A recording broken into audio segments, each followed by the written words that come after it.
I was fascinated with what I heard. I must be dreaming, it can't be real. I even pinched myself in the arm a few times, and it hurt. My index finger also reminded me of the real experience at the fireplace. Samira took a swig from her glass, and I took one too. I didn't know if my throat was dry from the heat or from the situation I was in. I've spoken enough already. You said you would like to go home. There should be a bicycle back there, but you can gladly stay a short while. I have a feeling that Manuel will be here shortly, and he will be glad to drive you home in the car. I'm sure he'll tell you more on the drive, says Samira. I don't reply, and my view falls on the tower that's been on my mind the whole time. What is that tower for? I ask. Before she can answer, a car pulls into the driveway and approaches us with some speed, in complete silence. Hey, what did I tell you? Cheers, Samira. That's Manuel. Come, let's go and say hello. She's with him so quickly that I have trouble keeping up. She hugs him and gives him a heartfelt kiss. Ah, her boyfriend or husband, I think, and automatically slow my approach. The couple end their hug and Samira turns to me. Manuel, this is Nathan. Nathan, this is Manuel. Nathan just came by and drank a lemonade with me. He told me a very interesting story. With a wide, friendly smile, Manuel comes over and greets me with a hug that I can't and don't really want to resist. His friendly charisma gives me a feeling of security. Welcome, amigo, he says. Nice to meet you. You look a bit confused. Is everything okay? I'm perplexed. What kind of people are these? I'm used to being around hippies and sort of see myself as one. I'm also used to friendly contact with each other, even hugs between men. But this here is somehow different. It is so real, so natural. I can't explain it. He saw straight through my everything's cool face and spoke directly about it. A very attentive person. Two very attentive people. Still, the question remains, where am I? What story did you tell? Asks Manuel on the way back to the house. I realize that my story is much more interesting to them than the one that Samira told me. I'm so bewildered about everything that I have to sit down. There in the middle on the drive, on the ground. I'm feeling dizzy, and they are both immediately at my side helping me up. Come, we'll bring you to the veranda. You can gather yourself there. I can't even say who said it. All of a sudden, I'm in a chair on the veranda. I take my glass that's been filled for the third time with the wonderful lemonade, which in spite of the heat is still cold, and take small sips. Samira goes inside and Manuel sits down on a chair beside me. I can feel his watchful gaze resting on me, and again get a feeling of complete warmth and lovingness that I can't explain. I feel appreciated and cared for, as if I was the most important person in the world. It's indescribable and completely unobtrusive.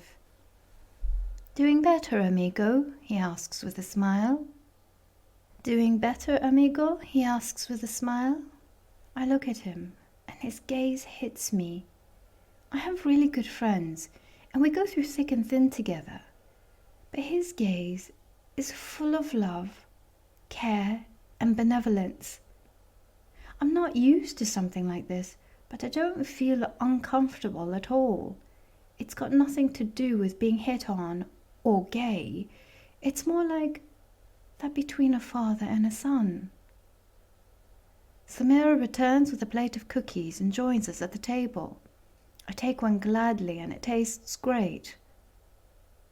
Nathan can't remember anything that's happened since July 2015, if he's even experienced anything, says Samira, assuming that Manuel hasn't asked me yet. Manuel raises his eyebrows but doesn't say anything, giving me the chance to say something. I briefly repeat my story, and he gets very excited. You don't hear that every day, he laughs and asks me directly, are you feeling better? Everything okay? I'm feeling much better and say so. Somehow they both keep me from losing myself in my confusion. Samira told me where I've landed, but my mind doesn't want to believe it. Time travel? I find that amnesia is even less likely because the scratch on my leg from 2 days ago should have healed long ago. I also don't feel 5 years older. Speaking about my doubts seemed to be clearing my head. My senses were focusing again, and I was really interested in what was happening to me. Well, says Manuel, who was obviously deep in his own thoughts, if you really want to know what's happening to you, then you must first believe in something. If you don't believe in something, then you will not be able to understand it, he answers in a seemingly self-evident and loving tone. I haven't experienced time travel myself, but on the internet there are more and more people reporting their time shifts. There is a whole group of people that busy themselves with this topic and are researching it with great interest. Since we've learned that time isn't linear and space only exists in our earlier understanding of existence, we now have a completely new space-time continuum in front of us to explore. Wait, stop. One thing after the other, please. The internet still exists and time isn't linear? I ask. They both laugh heartily and I couldn't help but laugh with them, even if I didn't know what was so funny about what I had said. The internet is still here, though you probably wouldn't recognize it, explained Samira once we calmed down. And no, time isn't linear. We only perceived it as such. Einstein back then said time is relative, and not only time, but everything is. Everything is relative as everything is seen from the perspective of the observer. 5 minutes could pass quickly, or they could last an eternity. For the one, it's like that. For another, it's different, even if they're standing next to each other. Since the dogmas have disappeared, it became clear to us that it's worth exploring it all. And when the first people started to openly investigate it, the reports of anomalies started piling up. Please excuse the question, but have the UFOs started landing yet? They both burst out laughing, and I have to laugh with them, even if I felt like the attraction at a freak show. No, Nathan, my amigo, that hasn't happened yet. There are still some waiting for that to happen, but I don't think that there is a person left on Earth who thinks that we are alone in the universe, and definitely not that we're the only intelligence. We all know today that we are not from here, that life was created by the universe and not developed on Earth. All that we see around us, everything, is held together by consciousness. We are making more contact with that which is outside the Earth via our internet, and more people are gaining access to it. Manuel sees my questioning look and continues. Everything is connected to everything. There is no separation. That was part of our imagination, as everything that we perceive is part of our imagination. That's because we perceive everything in ourselves, and in ourselves we find the doorway to all that is. You've heard of telepathy, right? Even though we didn't speak about it, I can tell you, for example, that shortly before I returned, Samira not only felt that I would be here soon, but that she told you so too. These things function over the internet that I mentioned before. The name has mostly established itself. Quite a lot of information for one afternoon, I say with a deep breath. What is that tower over there? It reminds me of Nikola Tesla's experiments. I try to change the topic so that I can gather myself. Well spotted. You haven't missed that much, it seems, says Manuel, smiling. Just now I had to think about how quiet the car is. Since that's nothing new for me, and Samira also doesn't know anything different, I assumed the thought came from you. You see, we are all connected. You are connected too, even though you can't consciously use it yet. You always have been connected. The towers are positioned in certain places and supply us with what Tesla called space energy. We got access to it in 2016 when the researchers developing it stopped being persecuted and shut down. Very quickly, the first functioning models were available and they are being developed further. Some of them can't be seen anymore as they are covered in plants so that they don't spoil the view anymore. They not only supply us with energy, but our internet and telephones work through them too. The car also drives using this energy. It has a battery that charges itself when close to the towers. Is everyone like you? I ask.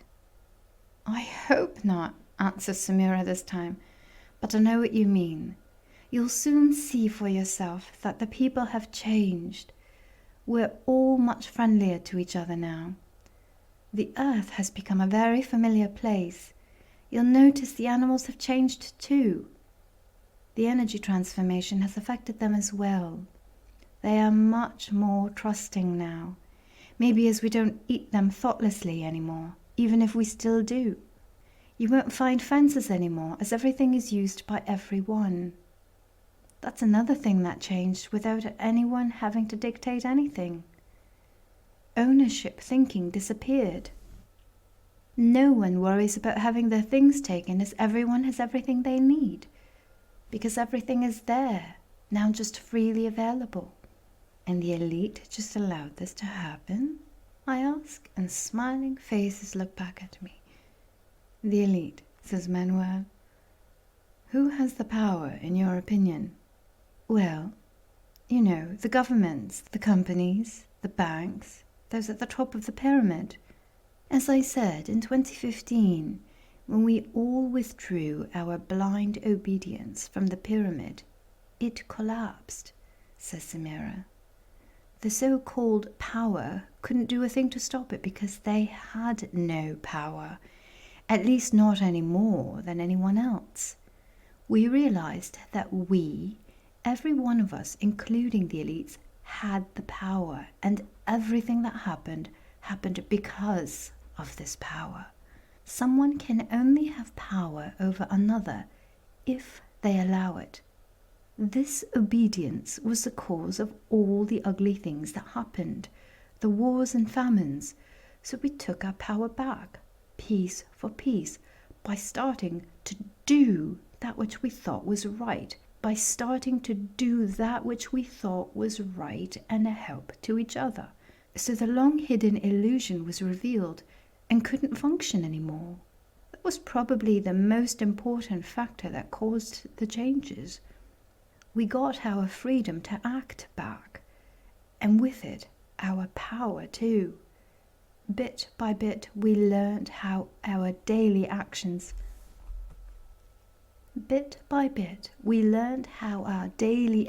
affected us. We saw how much of that which we did was actually damaging to us, and when we realized it, we stopped, almost by our own. I still find it amazing that even today, I don't know anybody who, at that time, did anything superhuman or unnatural. All of a sudden, anything was possible. And when we started to behave differently, we all became better at it.